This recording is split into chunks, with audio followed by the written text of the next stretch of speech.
Doctor Rafael Nieto Loaiza, precandidato por el Centro Democrático a la presidencia de la República. Muy buenos días. Muy buenos días, doctor Londoño, para usted, para todos los miembros del equipo de trabajo de la Hora de la Verdad y para los oyentes. Bueno, aquí tenemos una inquietud. ¿Estará usted también con página entera en El Tiempo en los próximos días para dar sus declaraciones, como imaginamos que los demás candidatos del Centro Democrático también? Usted tiene una imaginación, doctor Londoño, muy vívida. ¿Alguien se atrevería a decir que calenturienta? No creo que vayan a darme a mí una página en El Tiempo. De hecho, fíjese usted, me hicieron una entrevista hace unos días en El Tiempo.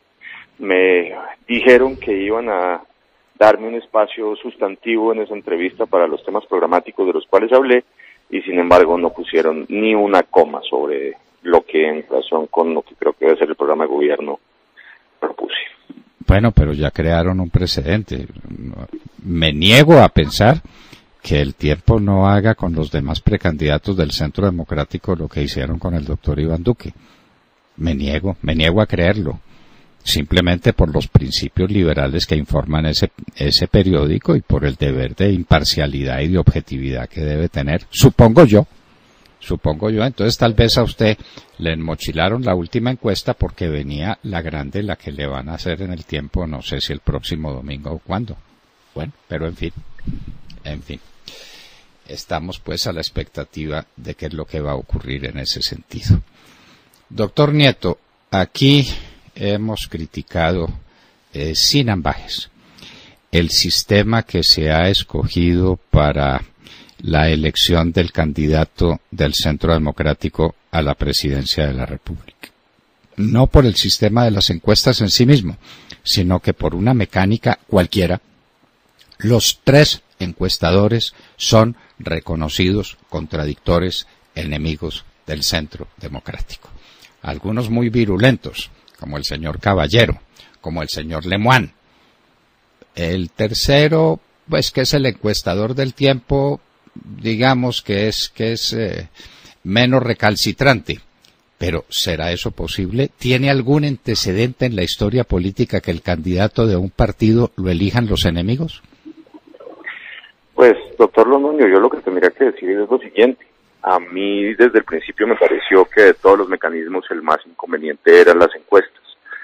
Para empezar, porque las encuestas mismas en Colombia han resultado muy poco confiables en materia de predecir la intención real de voto de los ciudadanos. Usted piense, por ejemplo, que en relación con el plebiscito, las encuestas mostraban básicamente que el 65% de los colombianos votaría por el sí. Y como sabemos, ganó el no. De manera que ese último antecedente, para no tener que remitirnos a anteriores, demuestra una realidad. En materia de intención de voto en Colombia, las encuestas no resultan confiables. Después, también he dicho, y lo he dicho dentro del partido, que las encuestas son sumamente caras para un partido que no tiene recursos y que no tiene ningún sentido que nos gastemos esa plata en ese mecanismo, cuando podría usarse ese dinero que entre otras no tenemos. Ese dinero que cuestan esas encuestas no lo tiene el partido. Eso hay que decirlo así. O sea, el partido le va a tocar endeudarse para poder hacer estas encuestas. Yo dije, ese dinero no nos gastemos en eso, gastémonoslo en publicidad para el partido, no para los precandidatos, para el partido. Y tampoco aceptaron. Propuse también que en lugar de 3 encuestadoras hubiese 2 para reducir los costos. No fue posible que aceptaran mi propuesta. Y al final, pues le pidieron a unas encuestadoras y aparentemente las únicas que dijeron que podían hacer las encuestas son estas 3 que tienen el sesgo que usted señala. Para rematar, todavía no es claro cómo se van a hacer esas encuestas.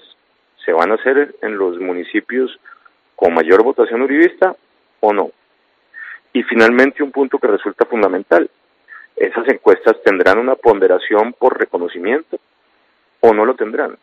Yo establecí, después de haber sido derrotado sistemáticamente al interior del grupo de precandidatos, en mis posiciones de que el mecanismo debería ser uno que reflejara de mejor manera el carácter y las ideas del uribismo. y no de las encuestas tan azaroso y tan incierto, dije que si iba a haber encuestas, yo aceptaba ese mecanismo única y exclusivamente si había ponderación por reconocimiento.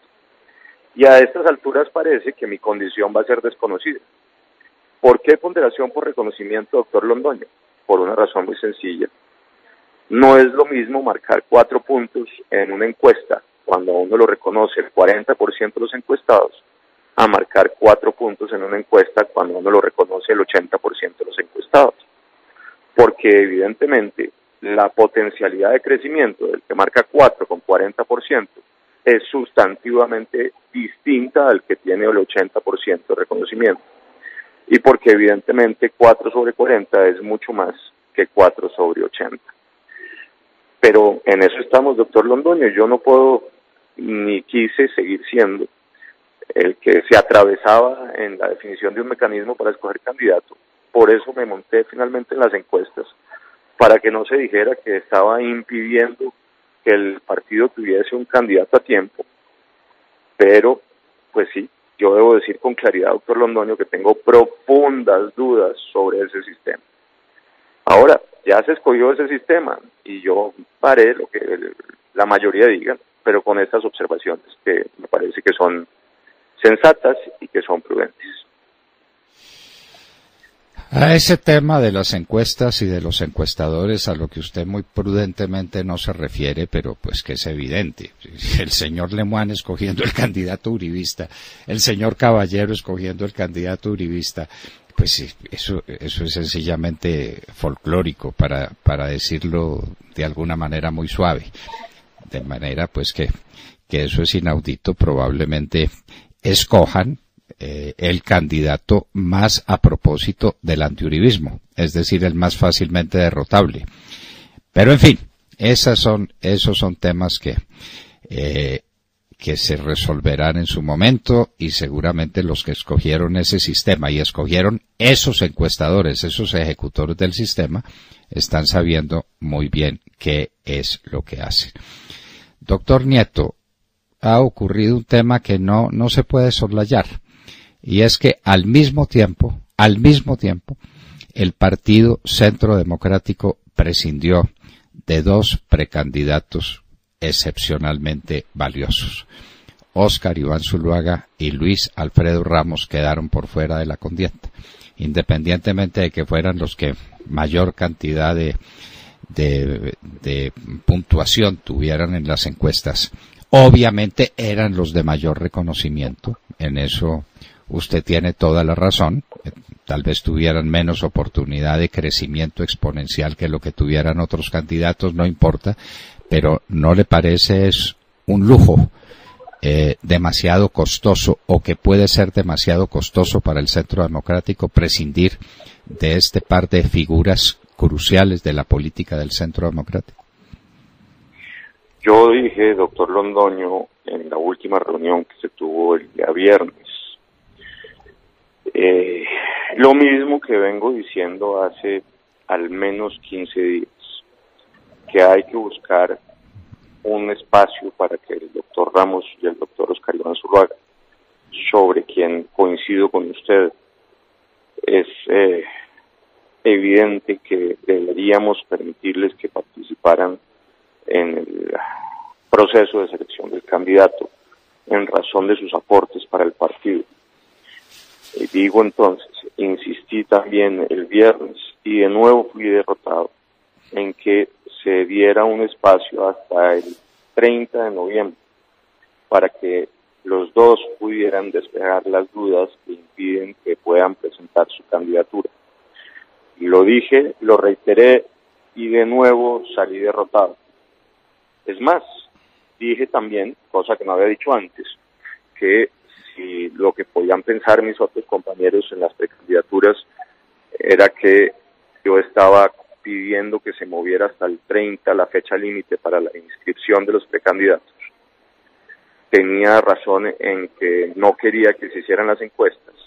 Para evitar esa lectura, manifesté de manera abierta que estaba dispuesto a que el mecanismo siguiera siendo el de las encuestas, pero que se aplicara solamente a partir del 30 de noviembre. fui derrotado. Nadie, absolutamente nadie salió en defensa de esa posición. Quedé aislado, quedé solo, me derrotaron y no tenía manera de hacer nada distinto a esto. Doctor Nieto, en este fin de semana ocurrió un acontecimiento sobre el que los colombianos y la opinión pública resbala, porque aquí estamos muy preocupados cómo quedaron los cuadrangulares de la final del fútbol colombiano y no pensamos en otra cosa. En una reunión mundial, 10 de los países grandes consumidores de carbón dijeron que no consumirían más carbón. Y el acuerdo unánime es que queda eliminado el carbón como de uso energético por su altísimo poder contaminante. Entonces, uno suma. El petróleo en Colombia en una situación crítica porque las famosas consultas populares acabaron con la inversión en el petróleo. No vamos a tener carbón. La industria en franca decadencia, la industria manufacturera, está siendo derrotada por el contrabando y la situación de los industriales y especialmente de los pequeños y de los medianos es dramática. Entonces la pregunta que se hace cualquier colombiano a una persona que, como usted quiere dirigirlos, es muy simple. ¿De qué vamos a vivir entonces? Yo no tengo ni idea, doctor Londoño. Nosotros vamos a perder la autosuficiencia petrolera en 5 años y unos meses. Vamos a perder la autosuficiencia en gas en 4 años y poco más. Y ahora se nos advierte algo que era previsible que iba a ocurrir, y es este acuerdo para no usar carbón. Hay una tendencia mundial para no usar recursos fósiles como combustible. Eso es absolutamente claro y evidente. Hay una tendencia mundial para moverse a mecanismos alternativos de energía, y eso nos deja a nosotros sin los ingresos de lo que hoy constituye la gran fuente de ingresos por exportaciones en el país, el petróleo y el carbón. Yo no tengo la menor idea qué vamos a hacer en Colombia si no se toman decisiones radicales de inmediato para poder suplir los ingresos fiscales y que además son ingresos en dólares que mitigan en algo el déficit fiscal. Digo, doctor Londoño, no tengo ni idea qué vamos a hacer sin esos ingresos. Colombia tiene que despertarse, tiene que hacer un enorme esfuerzo por hacer una explotación a fondo durante los pocos años de vida útil que le quedan a esos recursos, porque después van a quedarse enterrados y no valdrán un peso. Claro que en 10 años todavía habrá algo de explotación petrolera, pero no seremos competitivos. Se va a caer el precio del petróleo y los únicos que van a poder hacer una explotación rentable a esos precios de 10 o 12 dólares el barril de petróleo van a ser los países árabes. Todos los demás vamos a salir del juego. Colombia sin los 10.100 millones de dólares de exportaciones petroleras del año pasado. Colombia sin las exportaciones en carbón. Simplemente no tiene con qué suplir esos ingresos. Vamos a tener una ampliación del déficit fiscal, se va a disparar el dólar y tendremos una gravísima crisis fiscal. Doctor Nieto, nuestra esperanza es bastante obvia y además es muy alta, que sería la esperanza de una gigantesca producción agropecuaria. Somos uno de los pocos países del mundo que tiene tierra, y tierra en inmensas cantidades, que nos permite sin tumbar un árbol. Al contrario, al mismo tiempo que hagamos un plan enorme de reforestación, como el plan de Chile, o todavía más grande que el plan de Chile. Pero tenemos que sembrar comida. El mundo está carente de comida. Y aquí hay dos posibilidades. O vamos a sembrar esa comida y vamos a hacer un gigantesco plan de desarrollo agrícola sobre la base de grandes empresas, con poder tecnológico, con poder de producción en gran escala y de competitividad mundial, y empresas de las que sean todos partícipes, y especialmente los pequeños campesinos que están en cultivos de pan coger, o volvemos al sistema de minifundio como lo quieren las FARC y algún compañero suyo en el Centro Democrático. ¿Cuál es el camino? Antonio, hay que hacerle una apuesta a fondo al campo colombiano. Ese es el camino que tenemos. Colombia tiene toda la vocación agrícola, 2 océanos y una posición sobre la línea del Ecuador que nos permite la posibilidad de acceder a todos los mercados, y además a Asia y Europa, en el norte y en el sur, de manera más o menos equidistante. No tenemos que hacer cosecha de estación, aquí se puede sembrar y cosechar todo el año. Aquí tenemos toda clase de altitudes, tenemos más capacidad hídrica que el 99% de los otros países del mundo. En Colombia es el país donde más llueve en América Latina. Perdón, el tercer país donde más llueve en América Latina. Tenemos agua, tenemos 22 millones de hectáreas disponibles para sembrar. Tenemos todavía un 25% de población que vive en el sector rural. Todas las condiciones, pero aquí hacen falta muchas cosas.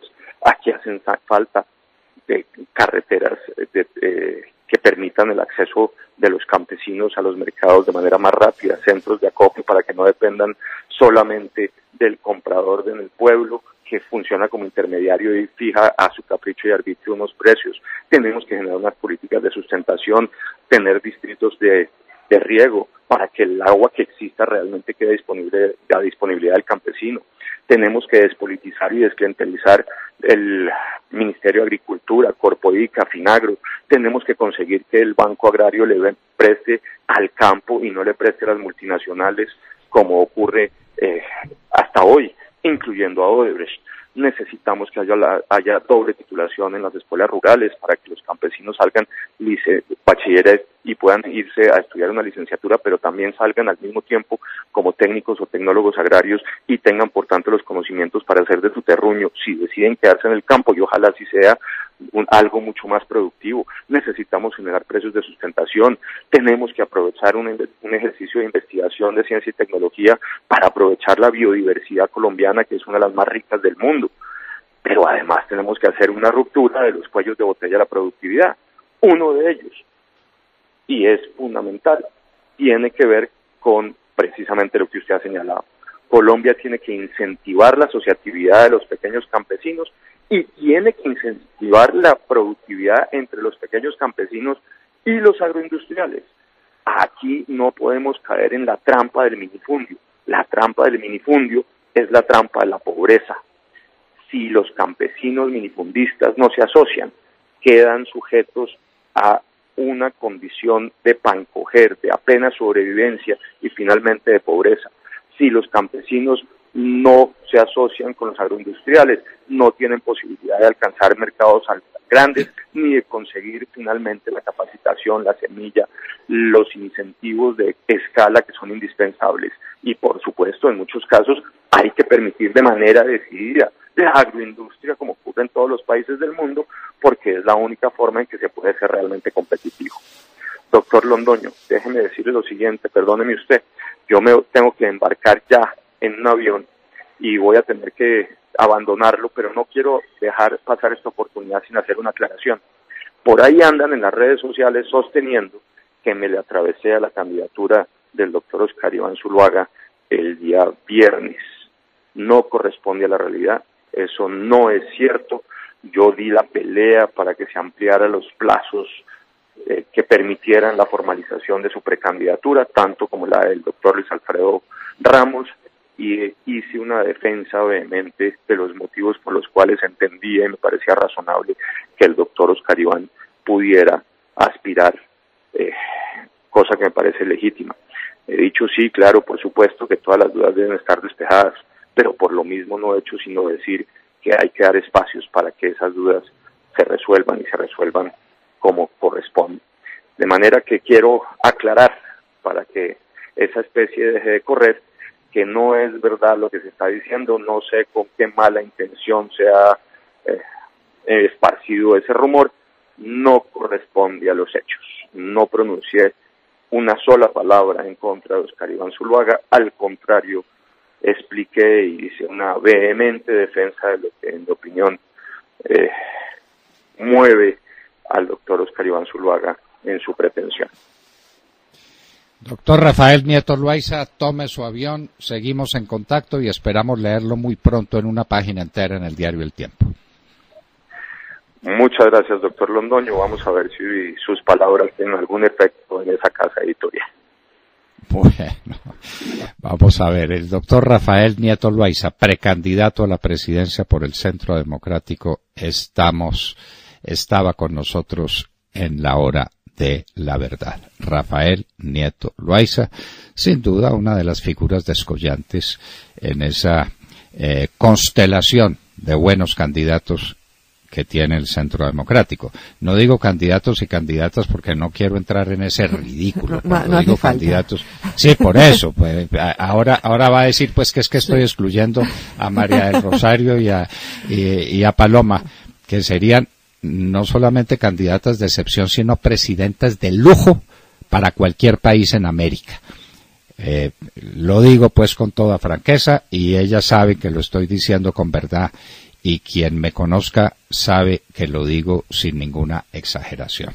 Rafael Nieto Loaiza, gran internacionalista, gran constitucionalista, gran pensador de los temas nacionales, hombre vertical, limpio, honesto, tiene todas las condiciones, eximio orador, gran escritor. ¿Qué le falta? Bueno, no sabemos qué le falta, la decisión de quienes concurren a esas encuestas y la decisión de los encuestadores de reconocer lo que digan los encuestados. Rafael Nieto Loaiza, precandidato a la presidencia por el Centro Democrático, estaba con nosotros en la hora de la verdad.